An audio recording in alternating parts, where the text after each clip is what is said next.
Assalamualaikum warahmatullahi wabarakatuh. Perkenalkan, nama saya Andi. Saya guru di SMK 5 sebagai mata pelajaran Simdikom. Ya, jadi materi kita adalah sekarang tentang komunikasi. Ya. Pada dasarnya, sebelum kita bahas tentang komunikasi ya, jadi komunikasi pada dasarnya adalah suatu budaya atau kebiasaan atau satu interaksi. Jadi kalau di dunia sebenarnya, jadi pada dasarnya kita harus berinteraksi. Nah, berinteraksi itu butuh komunikasi. Nah, komunikasi itu pada dasarnya adalah menyebarkan atau membagi atau menerangkan atau memindahkan informasi dari satu orang ke satu orang atau satu orang ke banyak orang ya. Oke. Karena kita sudah masuk ke era digitalisasi ya, maka komunikasi itu tidak lagi membutuhkan device langsung atau langsung berhubungan atau tatap muka ya secara tradisional, tapi sekarang sudah menggunakan perangkat atau menggunakan media, yaitu medianya bisa handphone atau segala macam, ya pasti harus menggunakan jalur komunikasi. Nah, sekarang kita bahas tentang komunikasi ya. Oke, jadi komunikasi yang kita bahas ini adalah komunikasi daring, yaitu komunikasi menggunakan internet ya. Jadi mungkin sudah umum ya, kalau dulu komunikasi menggunakan media transmisi, contohnya handphone, apa contohnya HT atau segala macam ya. Sekarang sudah menggunakan akses internet karena lebih murah, lebih cepat ya. Oke, di sini kita bahas tentang pengertian daring. Apa sih daring ya?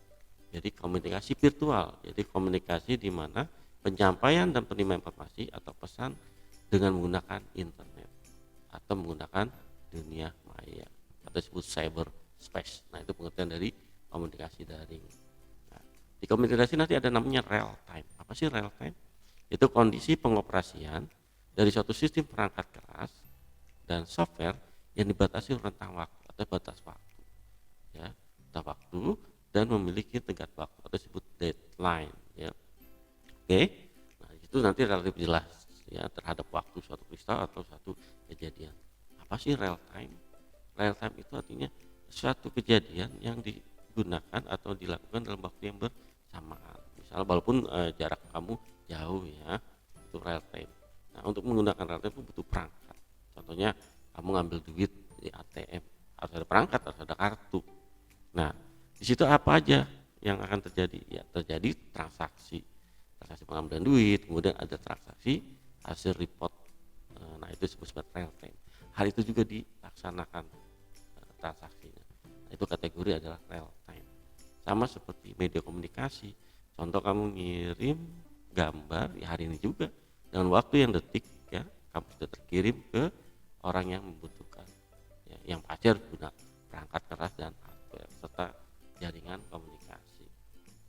Oke, berikutnya ada namanya email. Mungkin email udah nggak aneh lagi. Itu sarana kirim surat menyurat melalui jalur komputer, ya, atau menggunakan jaringan internet. Ya, jadi untuk email itu butuh transmisi, yaitu transmisi internet. Ya, oke, itu adalah email. Ya, nggak kita bahas, ya kan udah tahu email apa pengertiannya. Oke, berikutnya ada video phone. Video phone itu sering digunakan sekarang. Mungkin kita flashback ke tahun berikutnya, video phone masih suatu perangkat yang mahal, menggunakan komunikasi yang mahal ya. Oke, sekarang itu tidak, karena video phone sudah include atau menjadi fasilitas yang umum dalam komunikasi. Contoh kalau menggunakan WhatsApp sudah ada fasilitas video phone ya.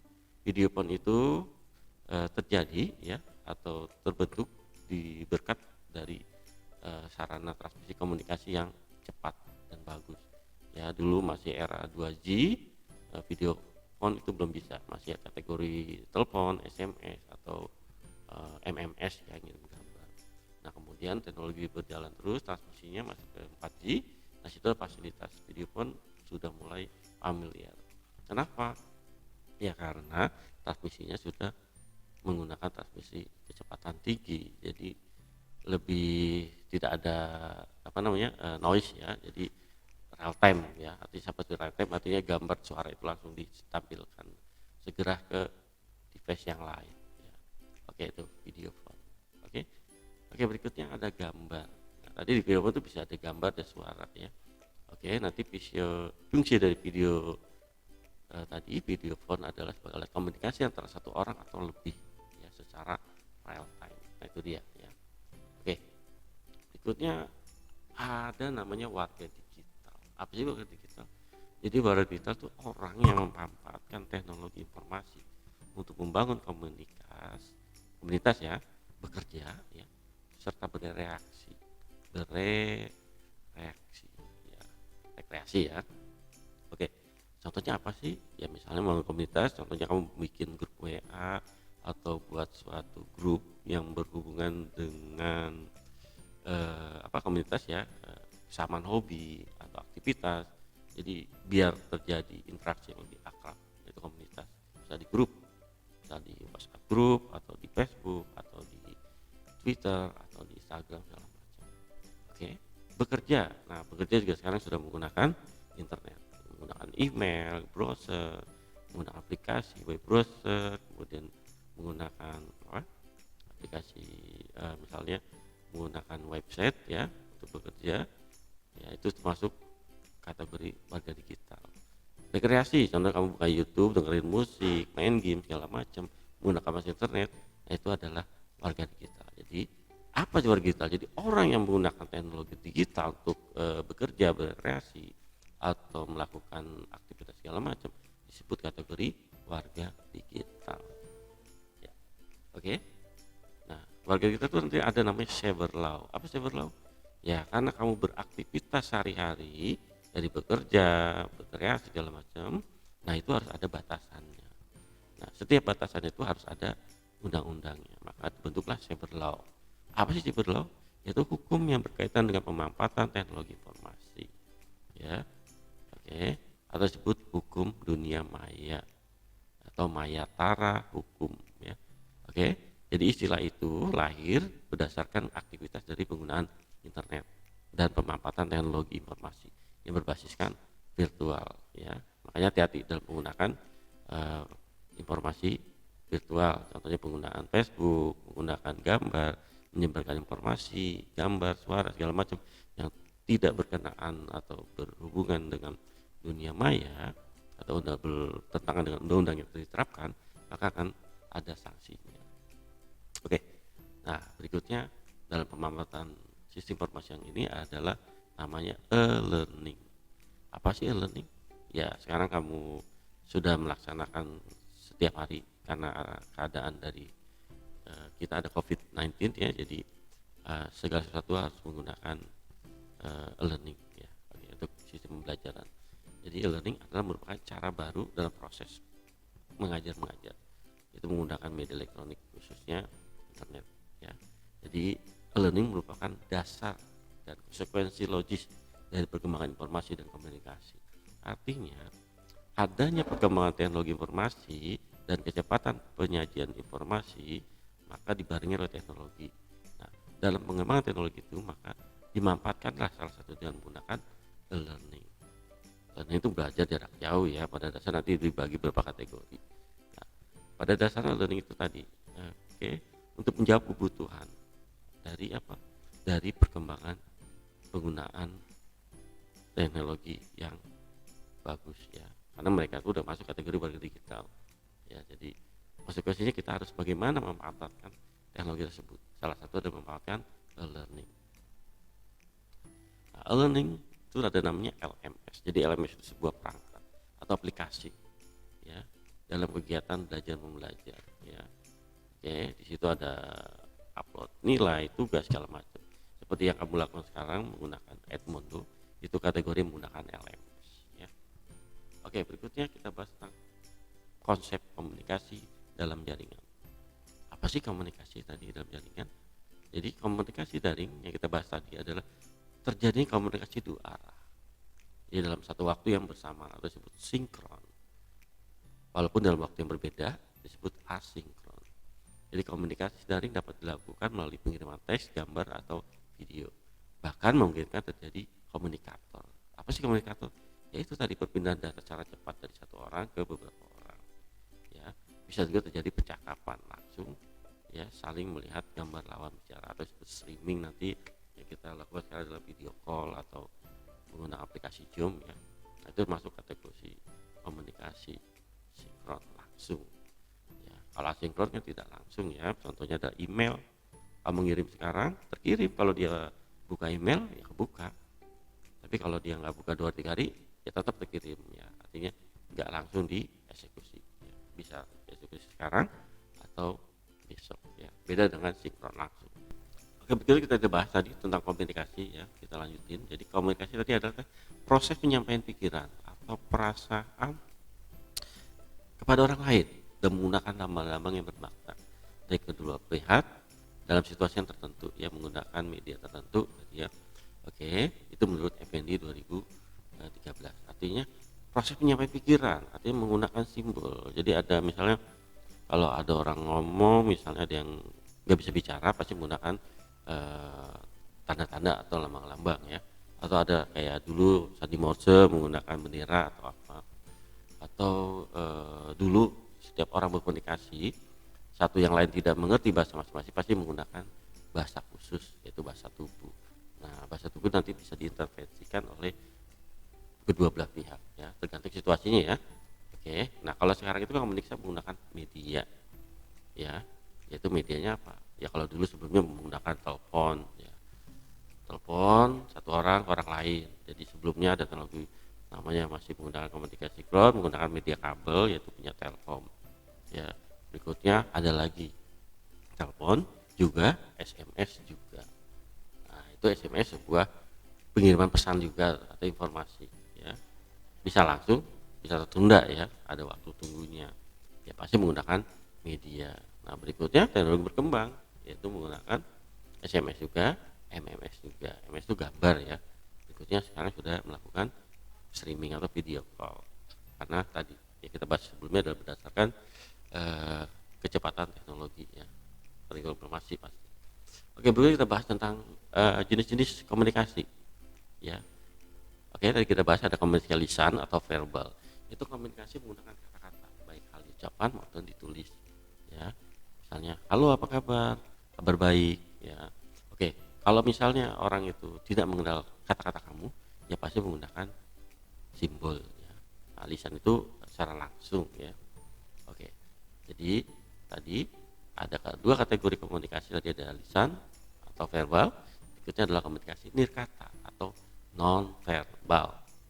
Itu komunikasi yang menggunakan bahasa tubuh, bahasa gerak atau gerak isyarat atau gestur atau gambar ya.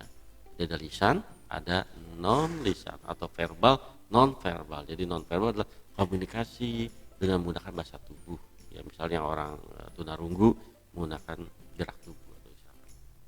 Oke, pada dasar kemampuan seseorang itu berkomunikasi diukur dari beberapa akurat informasi atau pesan yang dikirim ya. Ada istilahnya komunikator, yaitu mengirimkan informasi. Jadi yang pengirim informasi disebut adalah komunikator yang dapat diterima oleh penerima ya, atau disebut sebagai komunikan. Jadi komunikan adalah yang menerima informasi. Saya ulang lagi, jadi komunikator adalah yang mengirimkan informasi ya, kemudian komikan adalah yang menerima informasi, atau kalau ada istilah adalah apa namanya, intruder dan decluder ya. Oke. Oke, berikut hal itu, jadi hal ini bisa dijadikan sebagai ukuran berapa mahir kita menggunakan komunikasi atau bagaimana kita mahir menggunakan komunikasi ya. Jadi ada komunikasi yang lisan atau verbal ya. Oke, berikutnya kita bahas tentang pengertian daring tadi. Jadi daring adalah tadi menurut Westwood adalah mengacu, membaca, menulis, berkomunikasi menggunakan jaringan komputer. Nah, itu disebut komunikasi dalam jaringan atau daring. Jadi tadi istilahnya kita bahas daring apa ya, segala komunikasi menggunakan perangkat komunikasi internet ya, disebut sebagai daring. Tapi menurut Westwood ya, M2001 ya, 272 ya di nomor bukunya itu mengacu ya, artinya dia mengatakan bahwa komunikasi melalui jaringan komputer ya, dalam proses baca atau tulis termasuk komunikasi daring. Oke, pada dasarnya nanti komunikasi daring adalah cara berkomunikasi di mana penyampaian dan penerimaan pesan dilakukan dengan cara melalui jaringan internet ya. Oke, sebelum kita bahas tentang komunikasi daring, kita bahas perkembangan teknologinya dari awal sampai Jadi perkembangan komunikasi daring dimulai tahun 1960-an ya, ketika penelitian Amerika mengembangkan protokol ya. Oke, artinya ada yang menginginkan untuk mengirim dan menerima informasi atau pesan ya. Itu menurut Hefner dan Lyon tahun 1996. Oke, apa sih protokol tadi? Nah, untuk mengembangkan protokol itu protokol itu ibarat kata aturan-aturan yang dibangun ya. Itu nanti berhubungan dengan nanti ada IP segala macam, atau namanya ISA ya, ada ISO ya, ada OSI segala macam. Oke, jadi protokol disebut ya, dinamakan apa, jadi pengembangan adalah ARPANET ya, suatu apa ya, badan pertahanan ya, dari Amerika ya. Oke, jadi ARPANET itu adalah suatu badan pertahanan nasional dari Amerika ya, namanya ARPANET. Dia membangun sebuah protokol jaringan ya, diluncurkan tahun 1969 ya, kemudian dikembangkan terus menjadi internet. Jadi internet berasal dari interconnection ya. Jadi pada saat internet itu sekumpulan web server yang harus terhubung ya, jaraknya jauh ya. Untuk transmisinya bisa menggunakan media satelit ya, dari satu negara lain, atau menggunakan media kabel bawah laut ya, jangkauannya sangat luas, sangat cepat. Itu dia. Oke. Nah, berikutnya komunikasi daring berkembang terus ya, terus ya, dalam dunia pendidikan pertama kali dikembangkan tahun 1980-an ya. Jadi perkembangan daring itu berdasarkan dari adanya komputer pribadi atau PC ya, atau penyebaran, pengembangan atau tersedianya perangkat komputer ya.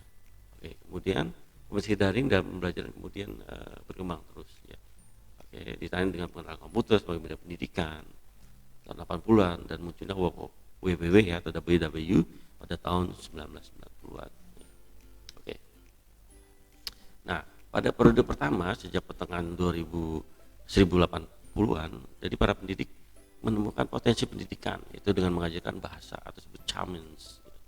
Jadi di 80-an ya, metodenya masih face to face ya, atau dari satu guru mengajar ke kelas ya. Oke, kemudian berdasarkan metode yang lalu ya, kemudian dilakukan integrasi komunikasi ya, yaitu menggunakan media komputer di dalam kelas ya. Oke, pada dasarnya komunikasi media komputer di dalam kelas itu terdiri menjadi dua. Jadi yang pertama adalah bagaimana pendidik mulai menggunakan email ya, artinya dia menggunakan email untuk mengirimkan tugas ya, kemudian mengatur pertukaran informasi jarak jauh. Nah, itu tahun sebelumnya ya, jadi masih memaafkan teknologi email. Nah, berikutnya yang kedua, pendidik mulai menggunakan program software ya, atau disebut perangkat software sinkron atau Deadless Intersign ya. Deadless itu dikembangkan tahun 89. Artinya memungkinkan komputer antar kelas itu bisa saling berkomunikasi ya, atau nanti konsep intranet. Oke, berikutnya kita bahas keunggulan dan kelemahan komunikasi daring. Yang pasti keunggulannya banyak ya, banyak banget. Salah satunya meningkatkan intensitas komunikasi, meningkatkan partisipasi, meningkatkan efisien biaya dan waktu ya. Pokoknya banyak lah ya. Oke, nah apa sih kelemahannya? Banyak kelemahannya ya. Lemahnya harus punya perangkat kan nggak murah ya. Yang kedua adalah internet kan nggak gratis ya, kecuali kamu main ke kelurahan atau ke sekolahan ada free wifi, atau di pojokan McDonald bisa kamu duduk ya, duduk manis pura-pura aja beli ya. Oke, nah itu pada dasarnya kelemahan adalah butuh perangkat dan butuh akses komunikasi. Nah, oke ya, kita bahas lagi tadi apa namanya komunikasi daring tadi ya.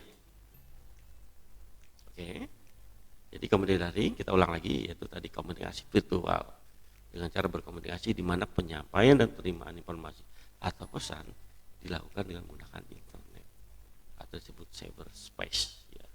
Oke, jadi pada dasarnya komunikasi virtual pada abad ini dapat dilakukan di mana saja dan kapan saja ya. Oke ya, cukup dulu materi kita ya. Oke, selamat pagi, assalamualaikum warahmatullahi wabarakatuh.